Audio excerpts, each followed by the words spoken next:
پیچھے نہیں چل رہے. مولا کیا ہے؟ فرمایا تجھ میں ایک ایسی چیز رکھی ہے جس کا یہ طواف کرتے رہتے ہیں. تو حضرت آدم علیہ السلام عرض کرتے ہیں مولا میں بھی وہ دیکھنا چاہتا ہوں. یا اللہ مجھے بھی دکھا. یہ حضرت جبرائیل علیہ السلام آقا علیہ السلام کی بارگاہ میں عرض کر رہے ہیں. میں قربان جاؤں حضرت آدم علیہ السلام عرض کرتے ہیں مولا میں بھی وہ تیرے محبوب کا جلوہ دیکھنا چاہتا ہوں, میں بھی تیرے محبوب کا وہ نور دیکھنا چاہتا ہوں. رب ذوالجلال نے حضرت آدم علیہ السلام کے انگوٹھوں میں آقا علیہ السلام کا نور رکھ دیا. حضرت آدم علیہ السلام نے حضور علیہ السلام کے نور کو چوما, اپنی آنکھوں پر لگایا. یہاں پر حضرت جبرائیل علیہ السلام کا جو کلام تھا وہ ختم ہو گیا. آگے میرے مصطفیٰ کریم آقا صلی اللہ علیہ وسلم نے فرمایا, میں قربان جاؤں آقا علیہ السلام نے فرمایا جو بھی بندہ میرا غلام جس کے سامنے میرا نام لیا جائے اور اس نے اس جیسا عمل کیا جیسا حضرت آدم علیہ السلام نے کیا تھا, میں قربان جاؤں آقا علیہ السلام نے فرمایا جو بندہ جس کے سامنے میرا نام لیا جائے اس نے اپنے انگوٹھوں کو چوما, آنکھوں پر لگایا, رب ذوالجلال اس بندے کو کبھی بھی اندھا نہیں فرمائے گا. رب ذوالجلال کبھی بھی اس بندے کو اندھا نہیں فرمائے گا, کبھی بھی اس بندے کی جو بینائی ہے وہ کم نہیں ہوگی. میں قربان جاؤں یہ میرے مصطفیٰ کریم آقا صلی اللہ علیہ وسلم آپ کے نام کی برکت ہے. اور جو بندہ جس کے سامنے حضور کا نام لیا جائے وہ اگر بندہ آقا علیہ السلام کا نام سن کر درود و سلام نہ پڑھے, آقا علیہ السلام کی ذات پر درود نہیں پڑھتا, اس کے بارے میں میرے مصطفیٰ کریم آقا صلی اللہ علیہ وسلم نے ارشاد فرمایا. ایک دفعہ آقا علیہ السلام مسجد نبوی میں تشریف لے کر جا رہے تھے. جب حضور مسجد نبوی کے منبر پر پہنچے, جب حضور نے پہلا قدم رکھا آقا علیہ السلام نے فرمایا آمین. جب دوسری سیڑھی پر حضور نے قدم رکھا فرمایا آمین. جب حضور نے تیسری سیڑھی پر قدم رکھا حضور نے فرمایا آمین.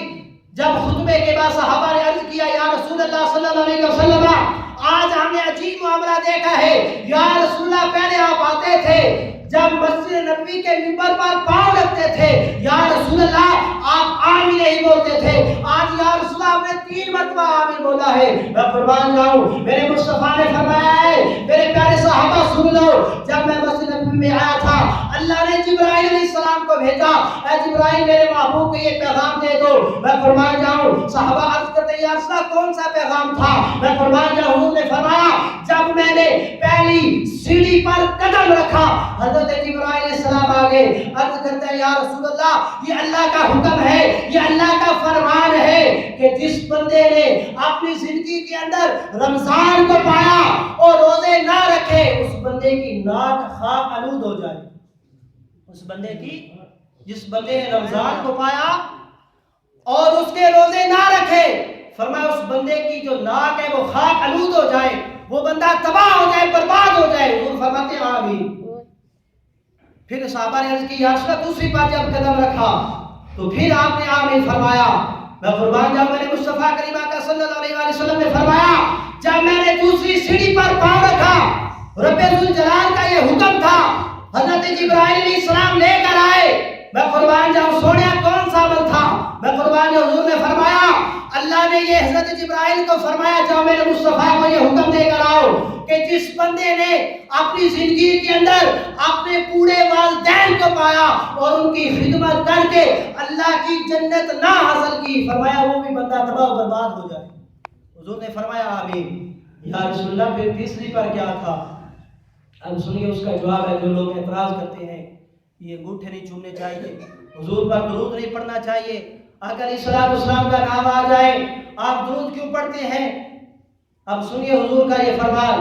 میرے مصطفیٰ کریم آقا صلی اللہ علیہ وسلم نے جب منبر کی تیسری سیڑھی پر پاؤں رکھا حضرت جبرائیل علیہ السلام آ کر عرض کرتے ہیں یا رسول اللہ صلی اللہ علیہ وسلم رب ذوالجلال یہ حکم فرما رہا ہے کہ اس بندے کی جو ناک ہے وہ خاک آلود ہو جائے, وہ بندہ تباہ و برباد ہو جائے. اے جبرائیل کون سا بندہ؟ میں قربان جاؤں عرض کرتے یا رسول اللہ وہ بندہ جس بندے کے سامنے یا رسول اللہ آپ کا نام لیا جائے اور وہ بندہ آپ پر درود و سلام نہ پڑھے. جس بندے کے سامنے حضور علیہ السلام کا نام لیا جائے اور وہ آقا علیہ الصلوۃ والسلام پر درود و سلام نہ پڑھے، فرمایا وہ بندہ بھی تباہ ہو جائے، وہ بندہ بھی برباد ہو جائے۔ حضور نے فرمایا آمین۔ اس سے تین چیزیں پتہ چلتی ہیں۔ ایک تو یہ کہ ہمیں رمضان کے روزے بھی رکھنے چاہیے۔ اگر اللہ نے ہمیں زندگی میں رمضان دیا ہے تو ہمیں رمضان کے روزے رکھنے چاہیے۔ اگر اللہ نے ہمیں ہماری زندگی میں ہمارے والدین جو ہیں ان کی خدمت کا موقع دیا ہے، اگر وہ بوڑھے ہو گئے ہیں، چاہے والد ہو یا والدہ ہو، ہمیں ان کی خدمت کرنی چاہیے۔ حضور نے فرمایا جو بندہ ان کی والدین کی خدمت نہیں کرتا اللہ کی جنت نہیں حاصل کر سکتا، وہ بندہ بھی تباہ و برباد ہو جائے۔ اور تیسرا سبق یہ ملتا ہے کہ جب بھی آقا علیہ الصلوۃ والسلام کا نام مبارک ہم سنیں یا ہم خود بولیں، آقا علیہ الصلوۃ والسلام کا نام لیں، حضور علیہ الصلوۃ والسلام کا نام سنیں، تو ہمیں چاہیے اپنی زبان جو ہے اس کو ہلائیں اور حضور علیہ الصلوۃ والسلام کی ذات پر درود و سلام پڑھیں۔ آقا علیہ الصلوۃ والسلام کا نام ایسا نام ہے جس نام کی برکت کی وجہ سے میں نے پہلے بیان کیا ہے کہ حضرت موسیٰ علیہ السلام کی قوم کا بندہ اگر حضور کے نام کی تعظیم کرتا ہے، آقا علیہ الصلوۃ والسلام کے نام کو چومتا ہے، ارے یہ جو انعام ہے، یہ جو شان ہے اللہ بنی اسرائیل کے بندے کو عطا فرما سکتا ہے، ہم تو حضور کے غلام ہیں، ہماری کیا شان ہوگی؟